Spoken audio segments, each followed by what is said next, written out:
anksčiau nebuvo tokie patenkinti savo gyvenimu kaip dabar. Tai atskleidžia naujausias Eurobarometro tyrimas. Gerai jaučiasi net 88% gyventojų. Na ir šis skaičius viršė ES vidurkį.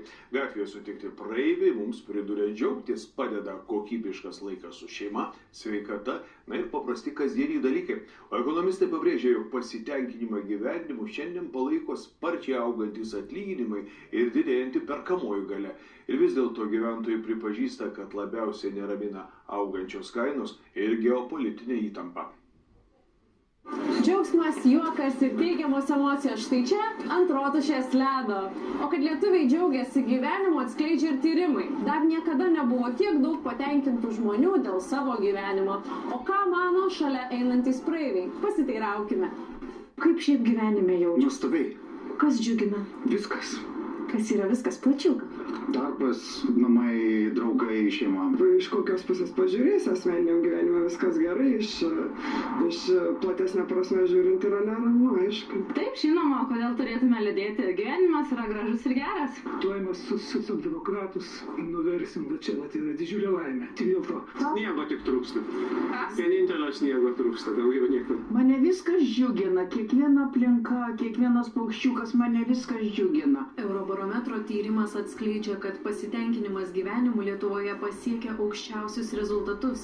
Net 88% šalies gyventojų teigia esantys patenkinti. Per metus šis rodiklis išaugo 4 procentiniais punktais ir tai yra pats aukščiausias taškas per paskutinius 20 metų ir pirmą kartą viršijo ES vidurkį. Šiaip mes iš tikrųjų turime džiaugtis. Niekada mes taip gerai negyvename. Čia gamta kokia yra, čia žmonės, jo yra jų visokių, bet nežinau, vis tiek aš esu patenkinta, ir jeigu reikėtų rinktis ar vykti kažkur kitur gyventi, ar čia, aš tiek rinkčiausi Lietuvą.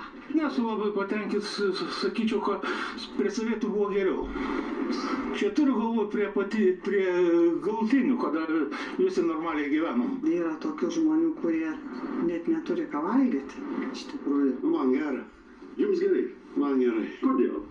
Turiu darbą, patenkinti. Pasak psichologų, lietuviai linkę gyventi ramiai ir džiaugiasi gyvenimu, nes neturi labai daug įtemptų iššūkių.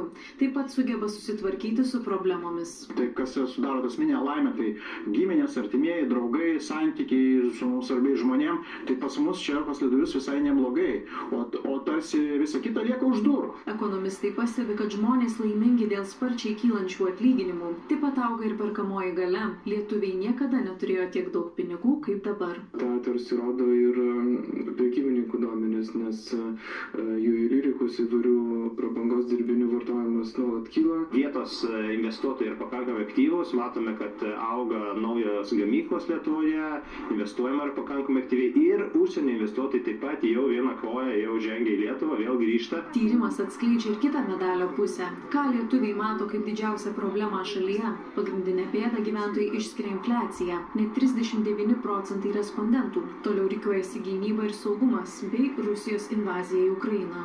Mažiau parduotuvėse įkaitinėjai, matysim kainų, bus viskas gerai. Dėl visokios šitos susikloščiusios situacijos, kas vyksta valstybėje, yra šiek tiek neramu, bet reikia gyventi toliau. Lietuvos demografinė padėtis tokia nelabai kokia, tai tokie gal mano kartos gal tokis nerimas tik tai. Laikomi okupantai, nes jų yra irgi daugiau negu tik vienas. Atlyginimai ir galbūt darbo pasiūla, nes tikrai yra labai mažai darbo pasiūlymų. Labai svarbu, kad iš tikrųjų rūpintumės gynybą, nes mes nežinom, kas mūsų laukia ir kokie mūsų tie draugeliai kabutėse iš rytų. Didžiausia problema yra patekti pas gydytojus.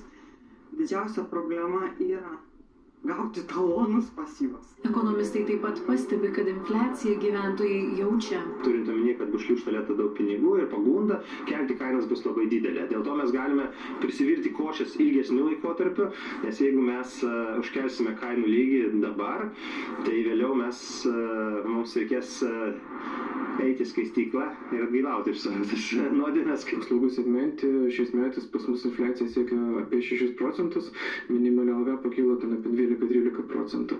Bet tai veikia ne tik paslaugų segmente, bet ir kitus aspektus, pavyzdžiui, ypatingai maisto sritį. Eurobarometro tyrimas atliktas šių metų spalį visose ES valstybėse. Tyrimo metu visoje Lietuvoje apklausti virš 1000 žmonių.